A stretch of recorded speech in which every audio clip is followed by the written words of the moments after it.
Hello students. तो पिछले lecture में हमने forms of work transfer, energy transfer by work, इनके बारे में स्टडी की थी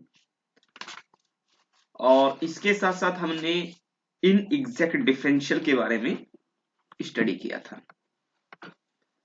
तो अभी थोड़ा और डिटेल में उसको जान लेते हैं कि इन एग्जैक्ट डिफरेंशियल होता क्या है। देखिए,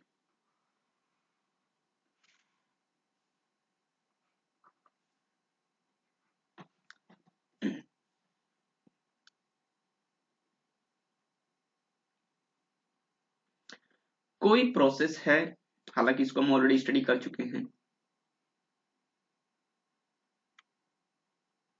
वो इस पाथ को फॉलो करता है 1 to 2 तक आने। 1 और 2 क्या हुई हमारी स्टेट।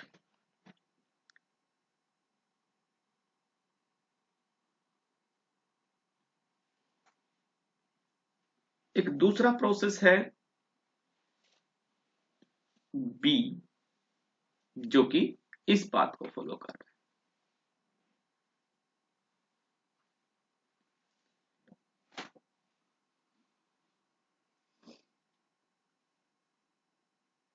एक है ये सी, हमने पीछे ही पढ़ा है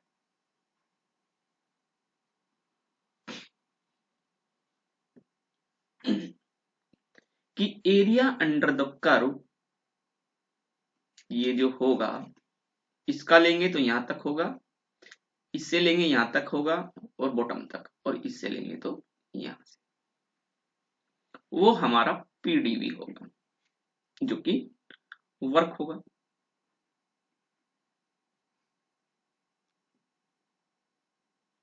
क्लियर है ये बात। लेकिन इन तीनों ही प्रोसेस में, ए प्रोसेस हो, बी प्रोसेस हो, सी प्रोसेस हो, हमारा वॉल्यूम सेम है। यानी कि पाथ डिफरेंट होने की वजह से हमारे जो वॉल्यूम चेंज है उसमें कोई डिफरेंस नहीं आ रहा। वॉल्यूम चेंज जो कि V2 माइनस V1 हम लिखे is equal to delta V। ठीक है, वो process A, process B, process C, तीनों में सेम है। लेकिन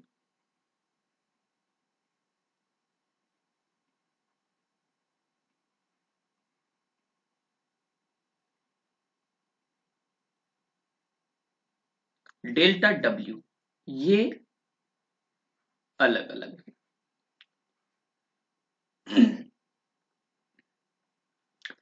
तो यदि पाथ डिपेंडेंट है तो वो इस तरीके से इनएग्जैक्ट डिफरेंशियल हो जाता है। हम वैसे तो ऑलरेडी इसको पढ़ चुके थे।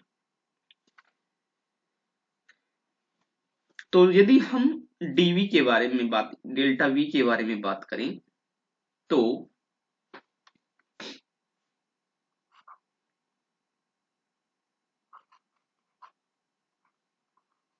डीवी 1 to 2 क्या होगा, हमने देखा V2 माइनस V1,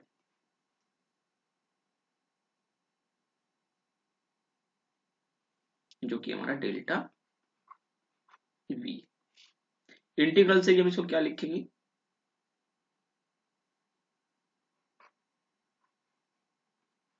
V2 1, ये तो लिखते हैं इंटीग्रल में, तो ये हमारा क्या हो जाएगा V2। ये हमारा चेंज नहीं होता, तीनों प्रोसेस में सेम है। तो जब तीनों प्रोसेस में पाथ डिपेंडेंट नहीं है तो हम क्या लिखते हैं V2 माइनस V1 को डेल्टा V। लेकिन हम ऐसे डेल्टा W नहीं लिख सकते क्योंकि वो इनएग्जैक्ट है, और ये क्या है, ये एग्जैक्ट होता है। एग्जैक्ट को हम लिख सकते हैं डेल्टा V या DV, लेकिन इनएग्जैक्ट को, जो इन एग्जैक्ट होगा उसको हम डेल्टा W नहीं लिख सकते, उसको हमें डेल डब्ल्यू लिखते हैं। तो जो डेल्टा वी है,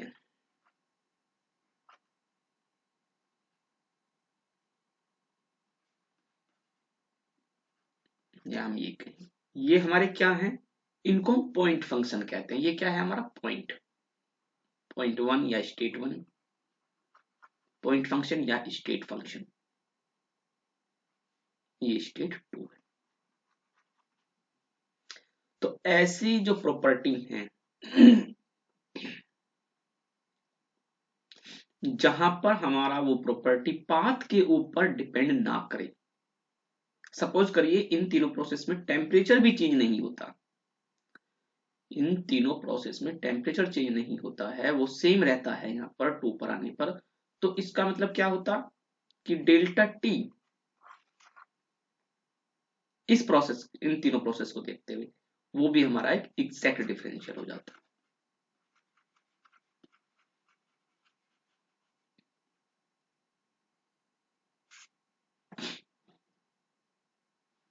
तो ऐसे उसको क्या बोलते हैं, पॉइंट फंक्शन, पॉइंट फंक्शन।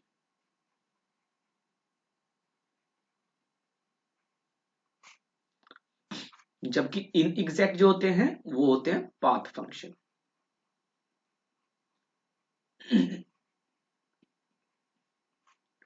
क्योंकि ये सिर्फ पॉइंट पर डिपेंड करते हैं, स्टेट पर डिपेंड करते हैं। लेकिन जो डेल डब्ल्यू है, डेल क्यू है, वो पाथ डिपेंडेंट होते हैं, इसलिए उनको पाथ फंक्शन कहा जाता है।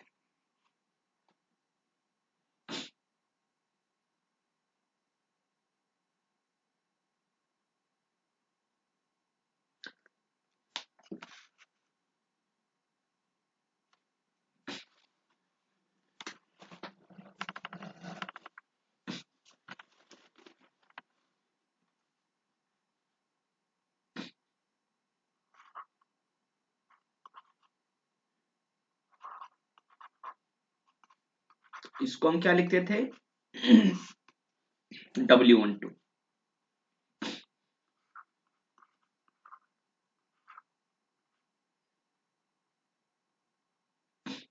इसको हम क्या लिखते थे,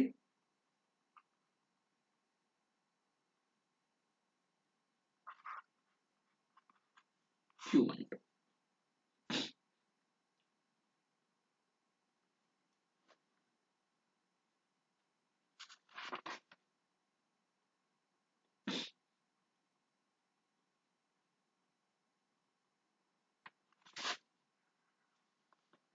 ठीक है, अब हम बात करते हैं हीट ट्रांसफर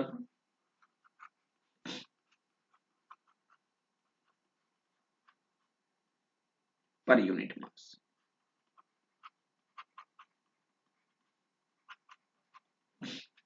वर्क ट्रांसफर हमने देख ही लिया, और उसको हमने पर यूनिट मास पर भी देखा जब स्पेसिफिक वर्क हो गया था। अब हम हीट ट्रांसफर को देखें।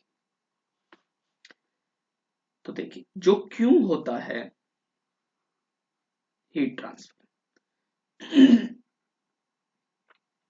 इसको हम क्या लिखते हैं,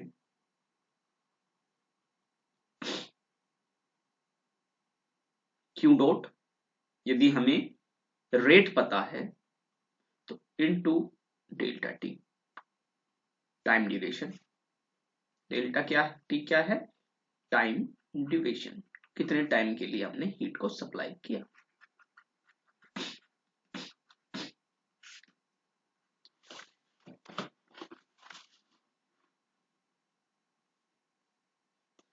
तो पहला ये हो जाता है हीट ट्रांसफर। लेकिन यदि डेल्टा टी को हम डिफरेंशियल फॉर्म में लिखें, dt की फॉर्म में, तो हम क्या क्या करेंगे, इसको T1 to T2 integral of Q dot dt। जबकि ये जो हमारा Q डॉट है ये हमारा कांस्टेंट है, यदि ये हमारा कांस्टेंट है मतलब flow of heat, flow of heat में कोई टाइम के साथ में कोई वेरिएशन नहीं हो रहा है, राइट।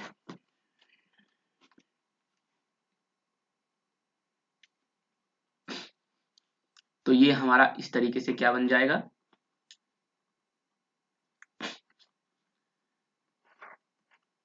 क्यू डॉट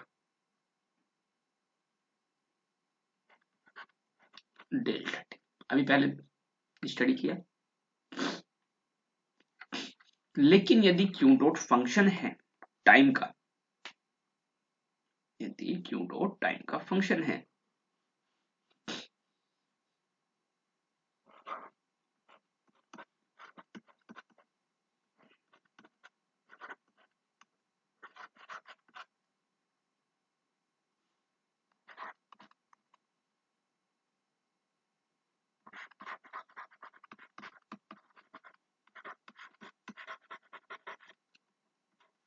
तो जिस तरीके का ये फंक्शन होगा उसको सोल्व करके क्यू की रियल अमाउंट को हम फाइंड आउट कर लेंगे। जो भी आएगा वो ये हो जाएगा। अब बात आती है per unit mass. Q is equal to, ये क्यू है हमारा और अपन में टोटल मास,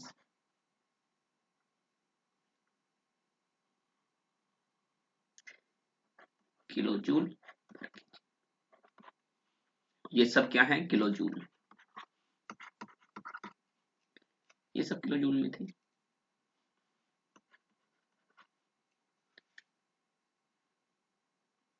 ये हो गया हमारा किलो जूल पर केजी।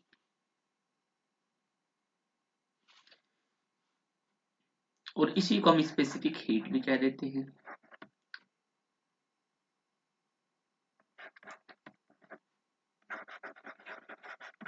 इसी को तो हम स्पेसिफिक हीट कह देते हैं, लेकिन वहां ये क्यू चेंज हो जाता है, सी हो जाता है, इसको हम अलग ही डिनोट करते हैं।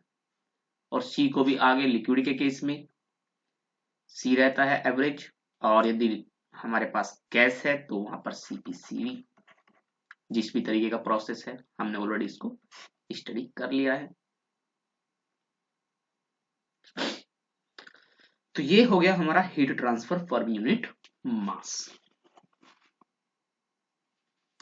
अभी इसमें हमारे फॉर्म्स ऑफ वर्क ट्रांसफर जो था उसको हम आगे स्टडी करेंगे डिटेल्ड में। उससे पहले इस चैप्टर को कंप्लीट कर लेते हैं। एक आपको आगे दिखाई देगा इस तरीके से,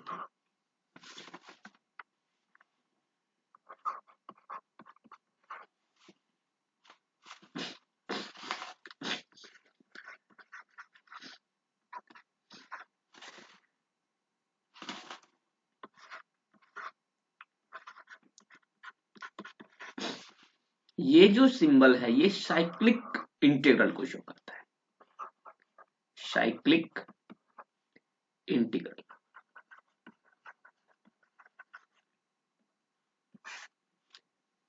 ये कह रहा है कि किसी भी साइकिल के दौरान जब साइकिल कंप्लीट हो जाती है उसमें प्रॉपर्टी जो होती है हमारी, उनका यदि हम साइक्लिक इंटीग्रल लें तो वो जीरो रहता है।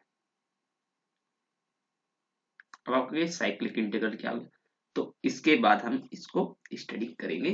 बस आप ये समझ लीजिए कि जब हम प्रोसेस को डन करते हैं, प्रोसेस 1 2, ठीक है, 1 2 इस पाथ से गया, सपोज करो इस पाथ से गया, वापस इससे 1 पर आ गया, इस प्रोसेस को फॉलो करते हुए 1 पे आ गया, तो 1 से 2 2 से 1, इसको हम साइकिल कहते हैं, 1 साइकिल कहते हैं। ऐसे प्रोसेस जो है वो 1 साइकिल।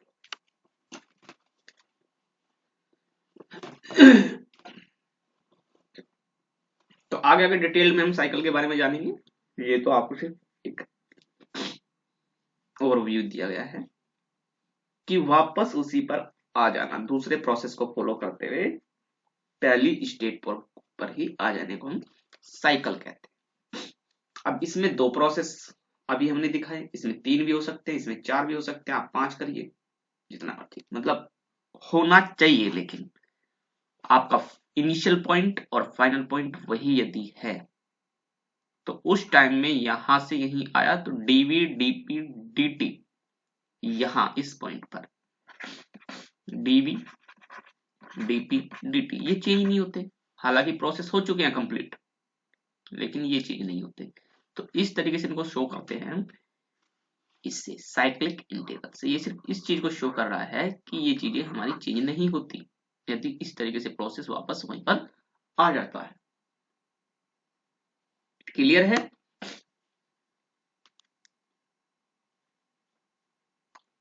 चलिए नेक्स्ट है हमारा फर्स्ट लॉ ऑफ थर्मोडायनामिक्स।